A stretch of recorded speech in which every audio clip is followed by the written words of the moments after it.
Okay, magandang araw Pilipinas. Sa araw nito pag-uusapan po natin ito pong magnanakaw kawatan na si Vice President Sara Duterte, no? So ngayon, kinakamusta ko nga pala si Vice President Sara Duterte. Kamusta na, madam? Kamusta ng kalagayan mo? Buhay ka pa ba? Ano nangyayari sa iyo ngayon? Dadalo ka ba sa impeachment trial laban sa iyo? Pero sa tingin ko, mukhang hindi ka dadalo eh. Kasi yung mga katulad mong kumbaga sa ano eh, nagtatapang-tapangan, talagang lahi nyo na. Total, kung sa bagay, maraming beses ko naman nakita ng madalas maghamon itong mga to, pero wala naman tong pinatunayan eh. Puro lang sila paghahamon, puro lang pagbabanta. Malamang dahil sa takot nito ni Vice President Sara Duterte, hindi dadalo to. Pero may sinabi po si Pangulong Ferdinand Marcos Jr. Na mas maganda siguro na dumalo ka, Vice President Sara Duterte, kasi pag dumalo ka, mas masasagot mo ng maayos o madali yung mga katanungan. Hindi yung inaasa mo lahat sa mga abogado mong bayaran na ang bawat isa ay binayaran mo ng milyon-milyon. Pero sa bagay, mga kababayan, hindi talaga dadalo to at siguradong iaasa lang niya talaga yung lahat ng tanong dito sa kanyang attorney na si Puwa at sa ilan pang mga attorney na kung saan sanay na sanay, veterano kung baloktotin ng katotohanan. No? So, bakit nga ba nagbayad pa siya ng milyon-milyon kung siya rin naman ang pupunta doon? Natural, hindi pupunta tong kawatan na Vice President natin. Malamang, iaasa niya talaga to. Kasi, hindi niya kayang sagutin. Dahil unang-una, pag sinagot niya yan, malamang, mahuhuli siya sa sarili niyang, bunganga. Mahuhuli siya. Kita naman natin kung paano magsalita si Vice President Sara Duterte. At saka, loading yan pag yan ang sumagot. Baka sa isang tanong, umabot ng isang araw bago niya masagot dahil wala namang may sasagot na tama eh. Ipapasa din niya dun sa likuran niya, dun sa abogado niyang naghihintay ng saklolo. Ngayon, Vice President Sara Duterte, alam mo, nakakapanghinayang ka eh. Kung hindi mo sana tinularan yung tatay mo, pero sa bagay may kasabihan tayo eh. Kung ano ang ugat, siya rin puno. At kung ano yung puno, siya rin bunga. O nga pala, nakalimutan ko nga pala. Lahi nyo na nga pala talaga yung pagiging magnanakaw, Vice President Sara Duterte. Kaya kung ano man ang mayroon ng pamilya ninyo, magmula sa mga anak mo, bagamat nakakotse kayo, magara yung maganda yung kinakain ninyo, masasarap, pero galing sa nakaw. Masarap bang kumain ng nakaw, Vice President Sara Duterte? Masarap bang gumastos ng pera na galing sa nakaw? Ay sa bagay, hindi ka natatablan ng hiya kasi talagang lahi nyo na yung pagiging walang hiya. Tama ba yun, Vice President Sara Duterte? Sinasabi ko o mali? Pero alam ko sa sarili mo eh. Ikaw mismo sasangayon sa sinasabi ko na walang hiya ka. Ngayon, dahil nag-uumpisa na yung impeachment trial laban sa'yo, good luck na lang. At sigurado ang taong bayan, kaming lahat na mananagot ka. Mananagot ka at mapapatalsik ka bilang vice presidente ng bansang ito. Sa ayaw at sa gusto mo. Kahit gumawa ka pa ng kahit anong mga kalokohan, ano na namang mga mo dyan, mga pakulo, wala nang magagawa yan. Yung iglesia ng mga sungayan nga eh. Walang napala, walang nagawa sa administrasyong ito. Ikaw pa? Alam mo, Vice President Sara Duterte, kung hindi ka lang sana makademonyo, kung makadiyos ka lang sana, hindi mo sasapitin to eh. Kung makabansa ka lang sana at hindi ka maka-China, at kung totoo ka at tapat ka lang sana, no? Hindi mangyayari sa iyo to eh. Ang problema kasi, times 3 yung pagiging garapal mo, times 3 yung pagiging sinungaling mo, times 3 yung pagiging manluloko mo. Talaga naman. Proud na proud yung mga anak mo sa'yo na gumagastos sa pera ng taong bayan na ninakaw mo. Masarap ba sumakay ng sasakyan na napakagara? Masarap ba tumira sa isang bahay na kung saan yung perang pinanggawa mula sa pera ng taong bayan? Ay natural dahil garapal na eh. Kumbaga kinukubal na yung kawalangyaan nito, okay lang sa kanya yon. Tapos ang lakas-lakas pa ninyong magkaso kay Dilima, magkaso sa ibang mga personas para lamang para takutin sila. Tapos na yung maliligayang araw ninyong mga Duterte. Tapos na yung ilang taong niloko ninyo, winalangya ninyo, binalahura ninyo, pinagpapatay ninyo yung mga inosenteng taong walang kamalay-malay. Tulad ng sinabi ko noon pa man, lahat ng ginawa mo, Vice President Sara Duterte, mauuwi lahat yan sa wala. Lahat ng ginawa mo ay pananagutan mo sa taong bayan, lalong-lalo na sa batas. Lalong-lalo na doon sa mga taong pinapatay ninyo na hindi man lamang nabigyan ng hustisya. Kaya kahit ilang milyon, ilang libo, o kahit sino pang mga tao ang iharap ninyo sa media para lamang baliktarin o para lamang kumbaga sirain si PBBM, wala na kayong magagawa. Nakatadhana na ang parusa para sa iyo. Nakatadhana na yung oras na kung saan mapapatalsik ka sa kapangyarihan mo bilang vice presidente ng bansang ito dahil hudas ka, dahil magnanakaw ka, dahil wala kang kwentang leader. Anong nagawa mo sa DepEd? Sige nga, tapos pag nagsalita ka sa mga kabataan, nakala mo kung sino kang magaling, marunong at may nagawa sa DepEd. Anong nagawa mo sa DepEd? Anong may pagmamalaki mo na nagawa mo sa DepEd? Yung pagnanakaw mo? Ha? Yung pagnanakaw mo at yung pagpapakain mo ng mga bulok, mga panis sa mga estudyante? Anong may pagmamalaki mo? Yung mga pangako mong proyekto na kahit isa wala man lamang natupad? Yung ba'y may pagmamalaki mo? Ngayon, tatanungin kita, anong nagawa mo bilang vice presidente ng bansang ito? Pumunta doon sa dahig, tumambay, maglakad, pumunta sa ibang bansa, mag-abroad? Yun ba ang mapagmamalaki mo? Ngayon, malamang magagalit na naman dito yung mga bobo, mga tanga, mga walang kwenta, mga sungayang mga DDS. Magagalit na naman sila sa akin, siyempre. At marami na naman magte-text, marami na naman ako mababasa kung ano-ano.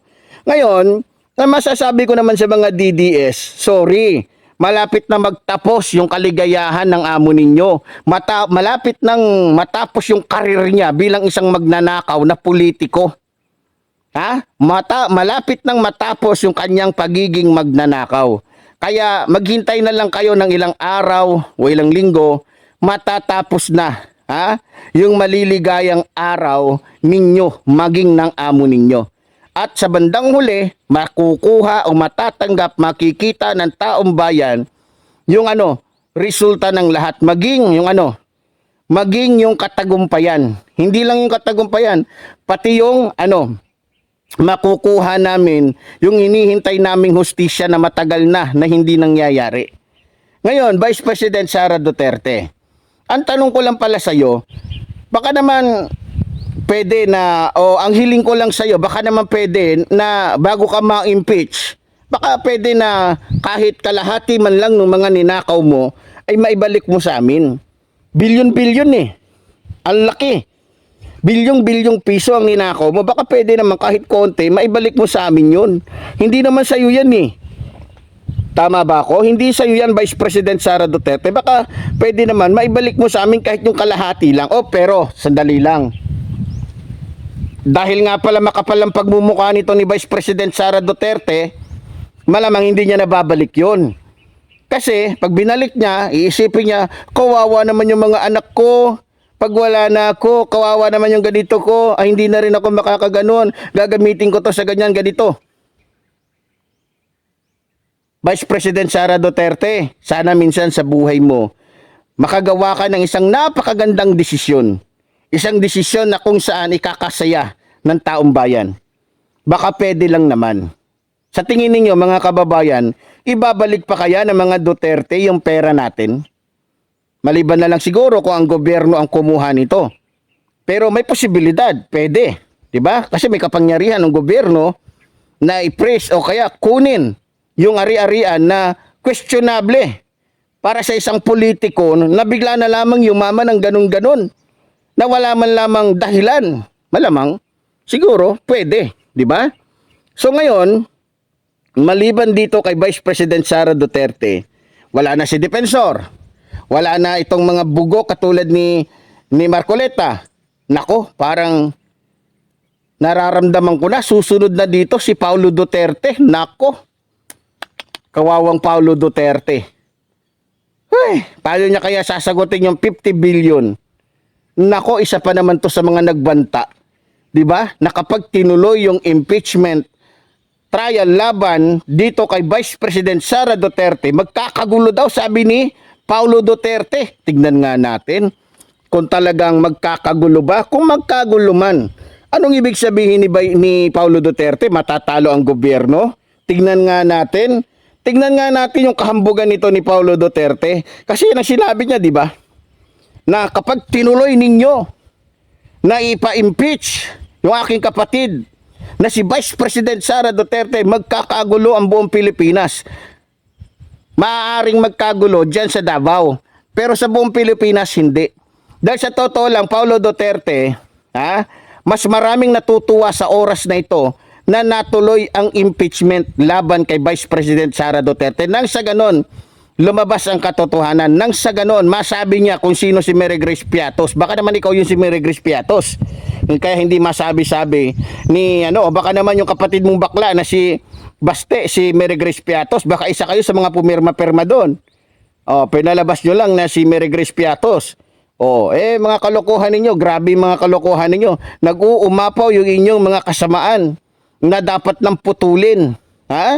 Ngayon, salamat kay Pangulong Ferdinand Marcos Jr. dahil kung wala po yung ating Pangulo, hindi po mapuputol yung sungay ng magkakapatid na ito o ng mismong pinuno nila na si Rodrigo Roa Duterte. Magpasalamat tayo at binigay ng Diyos sa atin si PBBM para maputol na unang-una yung matagal ng o laganap na korupsyon dito po sa ating bansa. Dahil kay PBBM, lahat po ng mga politiko o lahat ng mga may posisyon sa ating bansa na kawatan, naputol po ang kanilang mga kawalangian. Sa totoo lang, hindi lang po kawalangian ng mga Duterte ang naputol. Pati yung kawalangian ng mga kakampi nila, kasama nila na nagnanakaw sa pera ng taong bayan. Naputol po lahat yan.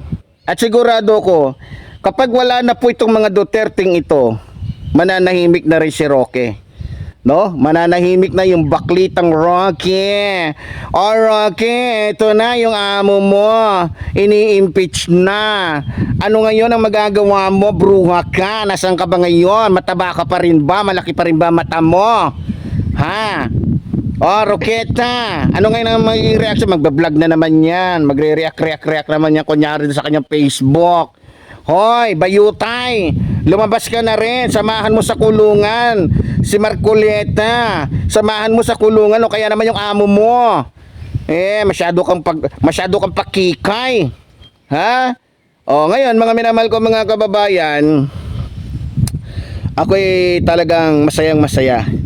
Dahil naisakatuparan po yung yung sinabi po ni Remulla o ni John Vic Remulla na bago matapos ang 2017,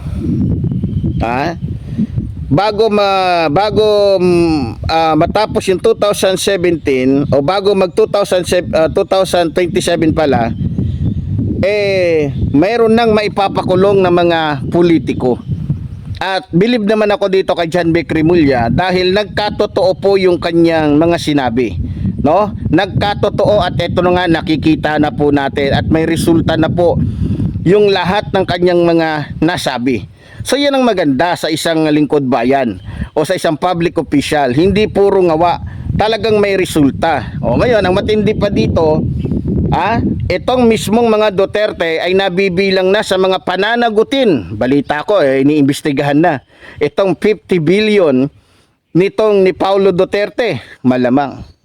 Pag yan po ay naimbestigahan na, kasi tatapusin lang muna tong ni Sara Duterte. Pagka naimbestigahan na yung ni Paulo Duterte, naku, plunder na naman yan. Malamang pati si Baste, meron din yung mga kalokohan. Naku, yari kayo. Ubos ang mga Duterte. Ubos. Nakala ng mga Duterte, mga kababayan ko, sila na yung pinakamatapang. Pero hindi pala. Hindi alam ng mga Duterteng ito na may mas matapang pa sa kanila. at mas mayroong tunay na tao na talagang mayroong kakayahan na ipakulong yung mga sinungaling, magnanakaw at walang kwentang mga tao o politiko sa ating bansa. Ngayon, ewan ko lang kung anong magiging reaksyon ni Baste, itong dalagita, yung dalaga ng mga Duterte, at nitong ni Paulo Duterte, no? Ewan ko kung anong magiging reaksyon ng mga ito. Pero para sa akin, kahit ano pang sabihin ninyo, wala nang maniniwala sa inyo mga Duterte. Dahil unang-una, lantaran na yung kasinungalingan ninyo. Lantaran na yung ginagawa ninyong kapubuhan, katangahan, katraiduran sa bansang ito. Kaya good luck na lang sa inyo mga Duterte, ha. Good luck na lang talaga sa inyo mga Duterte. Ewan ko lang, para sa akin, positibo na. At talagang sigurado na mai-impeach itong si Vice President Sara Duterte dahil napakatibay ng ebidensya laban sa kanya. Kaya kahit pa anong gawin ninyo, kahit gumawa pa uli kayo ng kahit anong mga eksena sa lansangan, sa social media, o gumawa pa kayo ng mga kung ano-ano mga kwento, wala na kayong magagawa. Tuloy na ang pagpapatalsik kay Vice President Sara Duterte. So muli po, tulad po ng sinasabi ng inyong lingkod, mabuhay po ang ating inang bayan, mabuhay po nagmamahal sa ating bayan. Maraming salamat po.